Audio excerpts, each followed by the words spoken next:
Hi everyone, it's Margaret. We are doing the Downtown Abbey inspired look.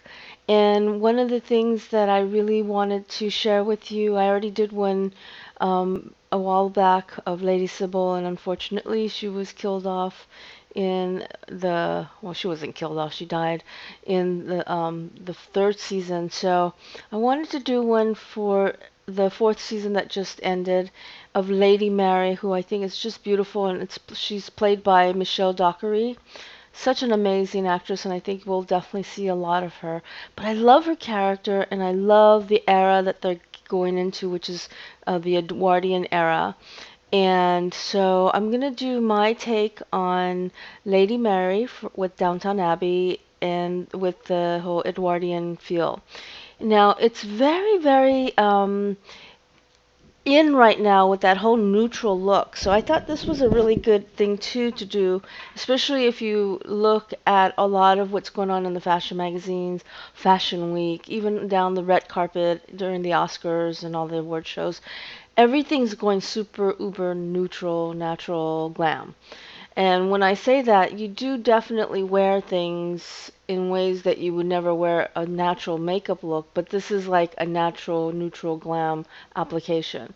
So what I did in with Lady Mary as well, my model Danielle here, who have very similar features, very milky skin, and you want to really get the paleness out of the skin. So what I did was I really brought and emphasized, especially in the inner part of the face, between the eyes and the nose and the cheeks and the lips and the chin and the forehead, that inner part of the face, I want to bring the lightness out, and I want very matte, nothing shimmery in as far as the foundation. So I'm doing a very matte skin. However, I do want to modify this to make it a touch modern because I want you guys to be able to still wear this even though it is an inspired look and it is more retro. So I'm taking a very pearlized highlighting powder and I'm bringing it right on the edge of the brow bone and I'm bringing it all the way into the lower inner um, bridge of the nose. And then I'm taking this like champagne color, and this is how I'm modernizing it. Because if you were to do it very, very true to the era, there were more matte colors used rather than shimmers.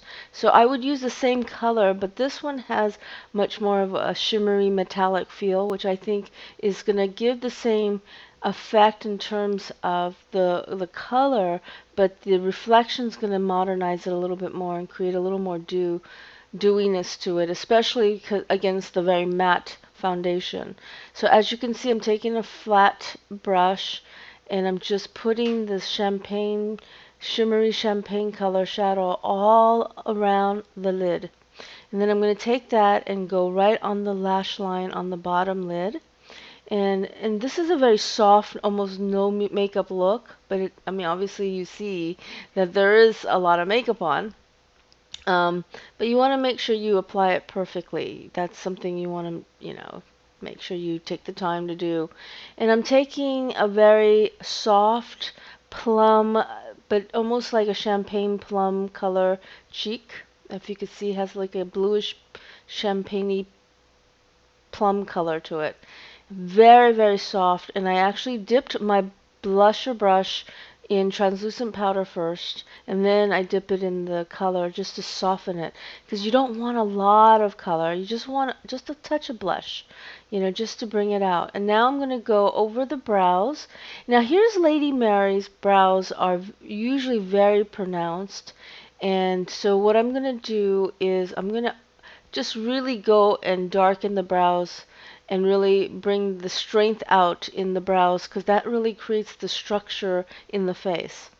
And so I have my fallout powder and I'm just dusting off with some of I'm using actually a softer color on the brows this time because I really want the depth of the brown to really come through. And rather than just filling in, I really want it to bring the color out more. So I'm using actually much more of a softer rather than a hard pressed powder on the brows. So if that happens, you're going to definitely get a little more fallout. So be careful and apply that carefully. And as I'm putting the color into the brows, I'm actually wanting to make sure that it goes on the skin behind the hair. So that way it really structures the brow and not just coat the hair. And then I'm going to now, what I'm doing with my mustache brush, which I use for the eyebrows, is really blend that out. And it might smudge out a little bit, so if that happens, just clean it up a little bit. So it's a little bit dark, so what I'm doing is I'm just taking a little bit of my foundation brush and just going right over it, just to dull it a little bit. Not take away from the intensity of the brown that I want, but I just want to dull it out a little bit so it's not so intense. Okay, so now I'm taking super black mascara and I'm coating the mascara to really bring the length out. I still like the sparseness because you don't want to make it like disco glamour eyes or anything like that. You really want to stay true to the era, which is very neutral, natural. Women were very natural then. And a lot of what they emphasized on their look was definitely their outfits, their hair, as well, their jewels. And the makeup was very understated, but very soft and pretty and feminine. So, as you can see, I'm just coating each lash, bringing the length out, but not making it so thick and heavy, but just, bringing the lash out, like giving some length, because it really does create a nice softness and it does support the very nude look, but at the same time, you want to make it look pretty and natural.